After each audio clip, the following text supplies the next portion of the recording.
Good evening, ladies and gentlemen. This is the Average American Coalition, the voice of the vulnerable speaking to you, and this is the At the Chair broadcast. Tonight, I want to speak to you about a term that you've heard in different contexts, but we're going to examine it tonight. As we read and listened, hopefully, to news and mainstream media, there's a term associated with Republicans that is often interchangeable. That term is conservatives. To that end, often Republicans self-identify as conservatives. Now check this out. Dictionary.com defines conservatives as 1. Averse to change or innovation and holding traditional values, and 2. In a political context, favoring free enterprise, private ownership, and socially traditional ideas. But the problem is, there is one constant in the universe, and that is change. I found two concepts in the Bible, since conservatives say, this is a Christian nation, which should apply. The concepts of eternal principle and generational principle. Eternal principles are not limited by temporal conditions where generational principles are. For example, there are certain laws like the Ten Commandments. Those are eternal principles. It doesn't matter what happens, nothing can change them. Thou shalt not kill, thou shalt not steal. Doesn't matter if it was yesterday, today, or tomorrow, they're all the same. But a generational principle is, for example, I'll take in the Black community, women that wear braids in their hairs, have tattoos, wear red lipstick, or have big gold earrings. In the days when the Bible was written, that was the hallmark of a prostitute. If you saw a woman attired as such, that was a prostitute. In today's version, it's a fashion statement that has nothing to do with prostitution. I don't want anybody to get that mixed up. I'm not saying that a woman today, if she wears braids, gold earrings, red lipstick, or has tattoos, she's a prostitute. It doesn't mean that today. But in those days, in the Old Testament, when you saw that, most definitely that woman was a prostitute. So that was something that changed.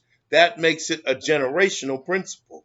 It's not the same yesterday, today, and tomorrow. So that's the difference.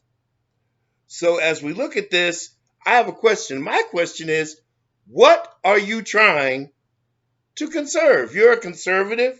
What are you trying to conserve in America? Are you trying to conserve the America established by Anglo-Saxons, based in brutality, slavery, and murder?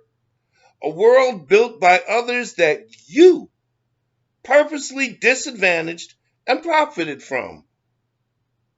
Are you trying to conserve the America prior to civil rights, where although you could not buy or sell a person of color, you would a chair or horse, but maintained a perceived superiority through manipulated handicapping? Are you trying to conserve the America of Ronald Reagan, where the lie of trickle-down led to union busting, minimum wage stagnation, and the blue-collar to white-collar income ratio went from 30 to 1 to 3,000 to 1? How did that work for you, honestly? How many former union employees lost benefits because of lost union protections and now have to pay into a 401k based on Wall Street profit and loss as opposed to a job-paid pension? And just so you know, Wall Street, for speculators who are the guys that take your money, not their money, your money and invest it, they're like the Las Vegas casinos. The house does not lose. They get paid whether you win or whether you lose. You go bankrupt, they still got paid. How you feeling about that right now? Are you trying to conserve the America of hot dogs, baseball, and mom's apple pie? Because those are the values of racial intolerance of the 1950s. Or maybe conserve the simple life before electronic devices, PS5, and Facebook. But you know what? You brought that stuff here. The very change that you're trying to be adverse to, you created. How do you like them apples? Do you think Donald Trump is a conservative? A fiscal conservative does not show gaudy excess, but Trump thrives in it. And please don't get me started on conservative capitalism. Because let's face it, fiscal conservatives is an oxymoron. That's right. When it comes to programs that benefit the vulnerable, the disabled, the veteran, the homeless, the impoverished, the weak, entitlement programs, no, we don't have money for that. We can't afford that. But bailing out Wall Street and giving the Walton family $52 billion in tax breaks? Wow, just lay low the ramparts and let the money spring, because that's what we do. That's conservative capitalism. That's what you do. But what are you conserving? As I stated before, the one constant in the universe is change. It's inevitable. You can't cork the bottle after the genie is out. So let's have an understanding, shall we? Because you can fight to conserve the past, but all you can really do is preserve it for reflection and posterity. Let's have an understanding, because slavery is dead and gone, baby. You can forget that, because the people will fight to keep it dead. Believe that. People of color are here to stay, whether you like it or not. Remember how you used to get pissed off at the Italians and the Jews and the Polish and the Irish that came to America to do better for themselves, and how you treated them like dirt because you were superior Anglo-Saxons? Do you remember that? Well, you aligned with them now after you kidnapped people of color and brought them here. But they're here. You didn't take them back. You didn't free them. They're here to stay. They're not going anywhere. And they're not going to allow you to enslave them again. You better believe that one. And by the way, your white supremacy is a thing of the past. It's too late. There are now more people of color in the U.S. than white. And many of them have moved into the upper echelon of wealth. If you didn't know it, some of these rappers got millions of dollars, and they're retaining their wealth.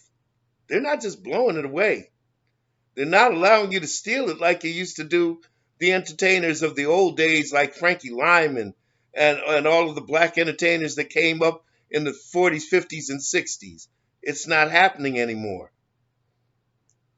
They bought their way in, and there's nothing you can do. They're here to stay.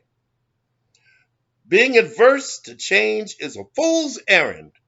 Change is inevitable, and while we're here, credit, capitalism, and free markets are mostly a wealthy man's game to keep controls on a larger class and population, aka middle class, lower class, poor. Those are the controls that amount to how much money that we can have. See, if you're middle class or lower class or poor, and you don't have that kind of money, and you go to borrow money, they can actually tell you just how much money you can have. And if your credit isn't right, then you're not going to have the car that you want or live in the house that you want to live in. That stuff is a wealthy man's game. And if you haven't learned yet, you will find out who exactly I'm talking about. White, black, doesn't matter. If you're not wealthy, conservatism does not work for you. Your Republicans will tell you it does, because they are rich and they benefit of it, and they create laws to benefit their own and themselves. So, what are you conserving? Better to preserve those values for posterity. in a book called Failures of the Foolish. That's where you conserve that at. I want to thank you for taking time to listen to this message this evening. And listen, I want to let you know right now that we have a special report coming up this weekend. I alluded to it in the last video that I put out, where I have been contacted by a former member of the federal government, someone who got their information firsthand.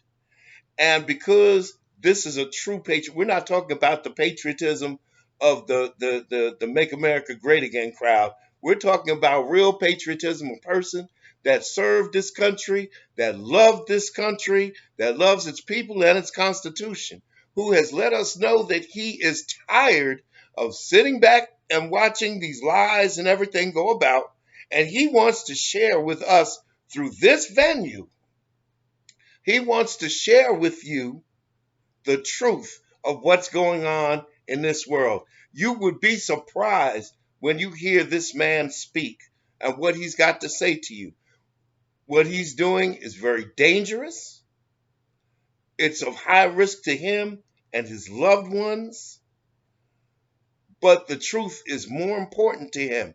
And that's what real patriotism is. A person who will stand up and tell the truth about something in the face of personal loss. So please, by all means, subscribe, click that notifications bell so that when this special report comes on, you'll be notified and you can pay attention to this, because this will be a life changer. I can guarantee it. And if you heard what I heard from him, and you will hear it if you tune into this broadcast, when you hear it, you're going to be shocked. Your point of view will change. And your life will get better. But nothing comes without a cost. Always remember that. Thank you for spending some time with us. This is the voice of the vulnerable, the Average American Coalition, and you've been with us during the At the Chair broadcast. Until we meet again, please be safe out there.